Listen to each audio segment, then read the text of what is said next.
بسم اللہ الرحمن الرحیم۔ ناظرین السلام علیکم، میں ہوں آپ کا میزبان صابر شاکر۔ 2 ستمبر منگل کا دن، تازہ ترین خبروں، اطلاعات اور تبصروں کی روشنی میں ہم لیں گے پاکستان کے حالات و واقعات کا جائزہ۔ آج کل تصویریں بول رہی ہیں اور میں آپ کو کچھ ایسی تصاویر دکھاؤں گا جس کے بعد آپ کو بخوبی اندازہ ہو جائے گا کہ اے طائر لا ہوتی اس رزق سے موت اچھی جس رزق سے آتی ہو پرواز میں کوتاہی۔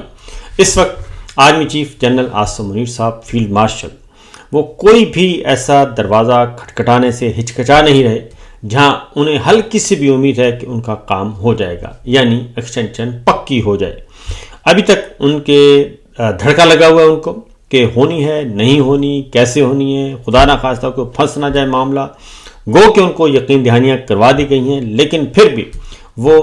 ایسے انسانوں کی، ایسے فارم 47 کے لوگوں کی خوشنودی میں مصروف ہیں کہ اللہ کی پناہ۔ تو بہرحال وہ خبر آپ کو دیں گے، لیکن پہلے ذرا ترتیب سے چلتے ہیں خبروں کی طرف۔ آج منگل کا دن ہے، عمران خان صاحب سے ملاقاتوں کا دن ہے۔ ملاقاتیوں کی فہرست اڈیالہ جیل کے سپرنٹنڈنٹ تک پہنچا دی گئی ہے اور جیل مینول کے مطابق عمران خان صاحب سے یا کسی بھی قیدی سے ملاقاتوں سے نہیں روکا جا سکتا، لیکن چونکہ عمران خان نے جنرل عاصم منیر صاحب کی طاقت کو للکارا ہے، ان کے نظام کو وہ قبول کرنے کے لیے تیار نہیں، ان کے جعلی نظام کو، غیر آئینی، غیر قانونی، غیر جمہوری نظام کو وہ نہیں مانتے، اور وہ کہتے ہیں کہ جو کچھ اس وقت ملک میں تباہی ہو رہی ہے اس کے ذمہ دار صرف اور صرف جنرل عاصم منیر ہیں، کیونکہ وہ پاور ہنگر ہیں، طاقت کے بھوکے ہیں، اس لیے وہ کچھ بھی کر سکتے ہیں، جس کی وجہ سے طویل عرصے کے بعد ان کی ملاقاتوں پر پابندی ختم ہوئی تھی۔ لیکن ایک ہی ملاقات نے پیمانہ صبر پھر لبریز کر دیا اور مجبور کر دیا عمران خان صاحب پہ دوبارہ پابندیاں عائد کرنے کا۔ لہذا آج عدالت کا بھی حکم ہے اور 6 وکلا رہنماؤں کی فہرست اڈیالہ جیل کے حوالے کر دی گئی ہے۔ اس میں بیرسٹر گوہر ہیں، احمد اویس ہیں سابق ایڈوکیٹ جنرل پنجاب، نیاز اللہ نیازی صاحب ہیں، نعیم پنجوتھا ہیں، ظہیر عباس ہیں، عاقل خان ہیں، ان کے نام دیے گئے ہیں، جبکہ ان کے فیملی ممبرز نے بھی آج ملاقات کرنی ہے۔ اس میں علیمہ خان صاحبہ، نورین خان صاحبہ اور ڈاکٹر عظمیٰ،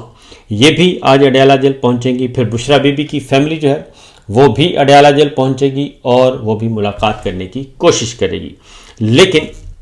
اس بات کا بہت زیادہ قوی امکان ہے کہ عمران خان صاحب سے ملاقاتوں کی اجازت نہیں دی جائے گی۔ ایک آدھ وکیل کو ہو سکتا ہے جانے دیا جائے اور وہ جا کے ہیلو ہائی کر لے، ادروائز عمران خان صاحب کی فیملی کا کوئی چانس نظر نہیں آ رہا۔ جبکہ دوسری طرف علیمہ خان صاحبہ، نورین خان صاحبہ نے اعلان کر رکھا ہے کہ اگر آج ان کی ملاقات پھر نہ ہونے دی گئی تو وہ اڈیالہ جیل کے باہر دھرنا دیں گے، بیٹھیں گے اور احتجاج کریں گے، اور اس وقت تک وہاں سے نہیں لیں گے جب تک کہ ملاقات کروا نہیں ہوئی جاتی، کیونکہ توشخانہ کیس کی سماعت جو کہ لاسٹ ہیئرنگ پہ کہا گیا تھا کہ ڈیلی بیسس پہ ہوگی، روزانہ کی بنیاد پہ ہوگی، لیکن عمران خان صاحب کی جو گفتگو ہوئی اور جو اس کی شدت اور حدت اور آفٹر شاکس تھے وہ کافی دیر تک بلکہ اب تک محسوس کیے جا رہے ہیں، اس لیے وہ جج صاحب کا جو کورٹ آرڈر تھا اس آرڈر کو بھی تبدیل کروا دیا گیا اور اس کے بعد 2 سماعتیں توشخانہ کی بغیر بتائے کر دی گئی ہیں منسوخ، اور اگلی تاریخ کا اعلان ابھی تک نہیں کیا گیا۔ دوسری جانب عمران خان صاحب کو اذیتیں دی جا رہی ہیں، ان کی آنکھ کا مسئلہ ہے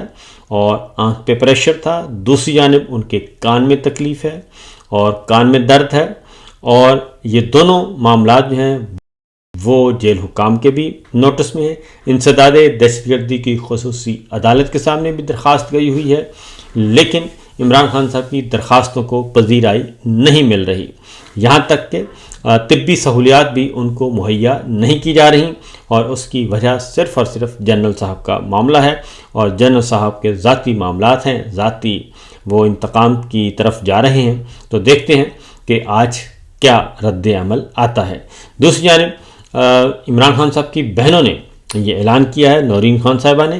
کہ فوج کا یہ کام نہیں کہ فوجی عدالتیں لگائے، لوگوں کو سڑکوں سے اٹھائے، اپنے ہی شہریوں کو، اور ان کو سزائیں سنائیں، اور اب ہو یہ رہا ہے کہ جن کو فوجی عدالتوں سے سزائیں ہوئی ہیں ان کو اپیل کا حق اور اپیل کی سہولت بھی نہیں دی جا رہی، اور اس میں روڑے اٹکائے جا رہے ہیں، اور جتنے بھی سیاسی کارکنان اور رہنما فوجی عدالتوں سے سزا ہو کے آئے ہیں، جیلوں میں منتقل کیے گئے ہیں، ان کی زندگی بدستور اجیرن ہے اور انہیں عام قیدیوں کی طرح نہیں بلکہ انہیں ایسے قیدیوں کی طرح رکھا جا رہا ہے کلبھوشن سے بھی بدتر حالات میں، کیونکہ نورین خان صاحبہ نے کہا کہ کلبھوشن یادیو کو جو کہ اعتراف کر چکا ہے بے شمار دہشت گردی کے واقعات کا پاکستان میں اور اس کو سزا بھی ہو چکی ہے، اس کو وی وی آئی پی طریقے سے رکھا ہوا ہے، جبکہ پاکستان کے اپنے شہریوں کو، سیاسی رہنماؤں کو، سیاسی کارکنان کو، عمران خان کو، بشریٰ بی بی کو، ڈاکٹر یاسمین راشد، شاہ محمد قریشی اور دیگر سب کو، ڈاکٹر سینیٹر اعجاز چودھری صاحب کو، ان سب کو، اور جو کوٹ لکھپت میں ہیں فوجی عدالتوں سے سزا یافتہ، ان سب کو بہت ہی بری حالت میں رکھا ہوا ہے۔ بلوچستان کے مسنگ پرسنز کے ورثہ، خواتین و حضرات، مائیں بہنیں، بیٹیاں، وہ پریس کلب کے سامنے بیٹھی ہیں اور ان کی بھی کوئی داد رسی نہیں ہو رہی۔ تو اس لیے نورین خان صاحبہ نے کہا ہے کہ وہ اس سلسلے میں جو یہ، کیونکہ نہ مارشل لا ہے، نہ جمہوریت ہے، نہ آئینی حکومت ہے، لہٰذا ہم اس کے خلاف، انہوں نے کہا کہ مہم چلائیں گے، کمپین چلائیں گے، اور وہ مؤثر آواز میں آگے بڑھنا چاہ رہے ہیں۔ آگے ایک اور خبر ہے جی، اور وہ یہی کہ سیاسی انتقام کی وجہ سے پاکستان کو کس حال میں پہنچا دیا گیا ہے۔ Institute for economics and peace کی ایک رپورٹ ہے، دنیا بھر کے ممالک کو انہوں نے جانچا ہے، پرکھا ہے کہ کون سا ملک کس لیول پہ ہے، اس کا امن و امان کا مسئلہ اور سیکورٹی کا مسئلہ، اور institute for economics and peace نے پرامن ممالک کی اپنی سالانہ رپورٹ پیش کی ہے، اور 2025 میں دنیا کے پرامن ترین ممالک میں پاکستان آخری 20 ملکوں میں شامل ہے، آخری 20 ملکوں میں اس کا نمبر ہے، اور پاکستان کی مزید 4 درجے تنزلی ہو گئی ہے، اور اس طریقے سے 163 ممالک میں سے پاکستان کا نمبر 144 ہے، 144 144، اور 143 ممالک پاکستان سے بہتر پوزیشن میں ہیں۔ اور آئی ای پی کی جو رپورٹ ہے اس میں جو کیٹاگریز بتائی گئی ہیں جی، نمبر تو میں نے آپ کو بتا دیا، اور اس میں جو جائزہ لیا گیا ہے، معیار کیا ہے؟ معیار ہے جی ہر ملک کے اندرونی اور بیرونی تنازعات، سیکورٹی، تحفظ، سیکورٹی کی صورتحال، تحفظ کتنا ہے، اور سیاسی استحکام کتنا ہے، اور دیگر عوامل اس میں شامل ہیں۔ تو پاکستان میں نہ سیاسی استحکام ہے، نہ پاکستان میں شہریوں کے جان مال آبرو کو تحفظ ہے، نہ ان کی سیکورٹی ہے، اندرونی اور بیرونی تنازعات میں پاکستان الجھا ہوا ہے، اور اس کی وجہ سے وہ کہتے ہیں کہ جنوبی ایشیا کے کئی ممالک نے پاکستان سے بہتر کارکردگی دکھائی ہے، جن میں بھارت 115 نمبر پہ ہے، پاکستان 144 پہ ہے، بھارت 115 نمبر پہ ہے، بنگلہ دیش 123 میں ہے، اور سری لنکا بھی بہتر ہے، 97 میں ہے، چین 98 نمبر پہ ہے، سعودی عرب 90، متحدہ عرب امارات 52 میں، اور امریکہ 128ویں نمبر پر ہے، جبکہ دنیا کا سب سے پرامن ملک جو ہے وہ اس وقت ہے جی آئس لینڈ ہے، اور اس کے بعد پھر آئرلینڈ، نیوزی لینڈ، اور تیسرے نمبر پہ ہیں، جبکہ آسٹریا 1 درجے نیچے آیا ہے۔ اور یہ ہے کیٹاگریز، اور یہ ہے صورتحال، اور پاکستان کی حالت یہ ہے۔ تو اس کا مطلب بڑا کلیئر ہے کہ پاکستان میں سیاسی استحکام بھی نہیں ہے، پاکستان میں سیکورٹی بھی نہیں ہے، پاکستان میں تحفظ بھی نہیں ہے، یہ رپورٹ بتا رہی ہے، اور یہ سچویشن بتا رہی ہے۔ تو اس کے بعد میرا خیال ہے کہ جب یہ آتا ہے کہ پاکستان کا یہ نمبر ہے، تو اس کے بعد آپ ذرا خود سوچئے گا کہ کیسے پاکستان کے اندر سرمایہ کاری آئے گی، کوئی کیوں باہر سے آ کے پاکستان میں سرمایہ کاری کرے گا، انویسٹ کرے گا، وہ بلکہ جو ہیں وہ بھی بھاگ رہے ہیں، اور اس کی وجہ کہ یہ پاکستان دہشت گردی میں پاکستان بدترین ملکوں میں شامل ہے، اور اس میں یہ بتا دوں کہ اسرائیل اور پاکستان آخری 10 نمبروں میں شامل ہیں، جو اسرائیل میں حالت ہے وہی پاکستان کی حالت ہے۔ تو اس معاملے میں اسرائیل اور پاکستان جو ہیں، یہ ہمارے حکمران جو ہیں وہ یہاں تک لے آئے ہیں پاکستان کو۔ تو دیکھتے ہیں کہ ان کو شاید کوئی عقل آتی ہے یا نہیں، کیونکہ دوسری جانب صدر مملکت نے انسداد دہشت گردی ترمیمی بل کی منظوری دے دی ہے، دستخط کر دی ہیں، اور یہ وہی بل ہے جو سینٹ اور قومی اسمبلی سے راتوں رات منظور ہوا، اور اس بل کے بعد اب جو نیا قانون ہے یہ سیاہ قانون ہے، اور تمام فورسز کو یہ اختیار دے دیا گیا ہے کہ وہ وجہ بتائے بغیر، سیکورٹی فورسز کسی بھی شہری کو وجہ بتائے بغیر نوٹس کے اس کو اٹھا سکتی ہے، گرفتار کر سکتی ہے اور بند کر سکتی ہے، نظر بند کر سکتی ہے 3 مہینے کے لیے، اور پھر وہ 3 مہینے مزید ایکسٹینڈ ہو سکتے ہیں۔ تو یہ ایک لامحدود اختیار دے دیا گیا ہے سیکورٹی فورسز کو کہ وہ کسی بھی شہری کو اٹھا سکتی ہیں کسی بھی الزام میں، اور اگلی بات یہ ہے کہ اپنے آپ کو بے گناہ بھی اسی شہری نے ثابت کرنا ہے جس کو اٹھایا جائے گا۔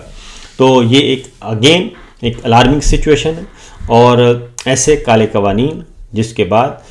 کوئی پوچھ ہی نہ سکتا، اور ان کی اگر کوئی فورسز اٹھاتی ہیں سیکورٹی فورسز تو اس کو چیلنج نہیں کیا جا سکے گا کسی بھی عدالت میں۔ تو یہ ہے صورتحال، یہ ہے سچویشن۔ اب آگے بڑھتے ہیں جناب، کچھ میں نے آپ کو کہا تھا تصویریں میں نے آپ کو دکھانی ہیں تاکہ آپ کو اندازہ ہو سکے۔ یہ شنگھائی تعاون تنظیم کی تصویر ہے جی، اور اس میں نریندر مودی اور پیوٹن بیٹھے ہیں ایک گاڑی میں۔ اس کے بعد نریندر مودی اور پیوٹن اور چائنا کے صدر جو ہیں وہ سرگوشیاں کرتے ہوئے نظر آ رہے ہیں، آپس میں گپیں شپیں لگا رہے ہیں، اور ایک وہاں پہ ایک تاثر جو دیا جا رہا ہے کہ جو انڈیا اور چین کے کشیدہ تعلقات تھے ان میں بہتری آ رہی ہے، بلکہ بہت ہی بہتری آ رہی ہے۔ کچھ عرصہ پہلے تک تعلقات بہت زیادہ کشیدہ تھے، اور خاص طور پہ جب پاکستان نے بھارتی طیارے گرائے، اور 2019 میں بھی، فروری 2019 کی لڑائی میں بھی،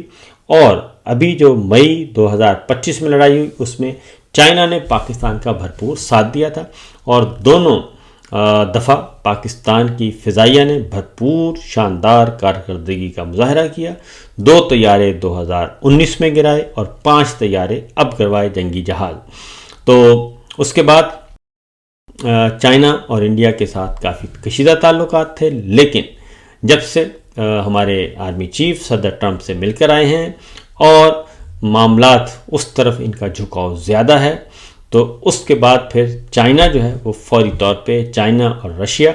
وہ متحرک ہوئے ہیں، اور معاملات انڈیا کے ساتھ ٹھیک ہو گئے ان کے، اور وہاں پہ انڈیا کی آؤ بھگت ہو رہی ہے نریندر مودی کی، جبکہ ہمارے ہاں کمک منگوائی گئی ہے اضافی۔ جنرل صاحب پہنچ چکے ہیں، اور ایک تصویر ہے جنرل عاصم منیر صاحب سینٹر پہ بیٹھے ہیں، اور ان کے دائیں جانب بیٹھے ہیں جناب بتا تارڑ صاحب، ان کے بائیں جانب ہیں سمدھی اسحاق ڈار صاحب، اور ان کے بیچ میں حافظ صاحب نظر آ رہے ہیں۔ اور آپ نے دیکھا ہوگا کہ پاکستان میں جو میٹنگز ہوتی ہیں تو اس میں تو پھر شان ہی اور ہوتی ہے، لیکن وہاں پہ وہ ایک آڈینس کے طور پہ ایک رائٹ سائڈ پہ وزیر اعظم شہباز شریف، جن کو یہاں پہ اردری بولا جاتا ہے، ان کے دائیں جانب اسحاق ڈار، درمیان میں جناب حافظ عاصم منیر صاحب، اور ان کے ساتھ ہیں عطا تارڑ صاحب، اور پھر دوسری جانب دوسری قیادت بیٹھی ہے اور بات چیت چل رہی ہے۔ تو یہ اندازہ کر لیں آپ کہ یہاں پہ آپ کو میں بتا دوں کہ اسلام آباد میں جب آرمی چیف نے آنا ہوتا ہے تو اسی پہ پروٹوکول ڈسکس کر رہا ہوتا ہے کہ کیسے آرمی چیف کا سواگت کیا جائے، اور کس طریقے سے کون سا انداز پسند کرتے ہیں آرمی چیف، اور آمنے سامنے سے اوائڈ کرتے ہیں، بلکہ کرسی لگا کے رائٹ لیفٹ اور درمیان میں ٹیبل اور اس طریقے سے ملایا جائے تاکہ ایسا لگے کہ ہم پلہ لوگ مل رہے ہیں۔ تو یہ یہاں پہ ہم ذرا کچھ اور صورتحال دیکھ رہے ہیں، لیکن یہ تصویر بتا رہی ہے جی کہ ایکسٹینشن کی خاطر ہم کچھ بھی کر سکتے ہیں۔ ایک معمولی سی ایکسٹینشن ہے، 3 سال ہو گئے، اور 2 سال کی ایکسٹینشن مل جائے گی زیادہ سے زیادہ، اور کیا ہونا ہے۔ اور اس 2 سال کی ایکسٹینشن کے لیے ہر دروازے پہ دستک دی جا رہی ہے تاکہ میاں صاحب تک یہ بات پہنچے کہ جناب بندہ بڑا تابعدار ہے، اس لیے ان کو ایکسٹینشن دے ہی دیں اور کسی قسم کی رکاوٹ نہ ڈالی جائے۔ یہ ہے صورتحال، یہ ہے سچویشن۔ تو دیکھیے آگے ہوتا ہے کیا۔ فی الوقت دیجیے اجازت، اللہ حافظ۔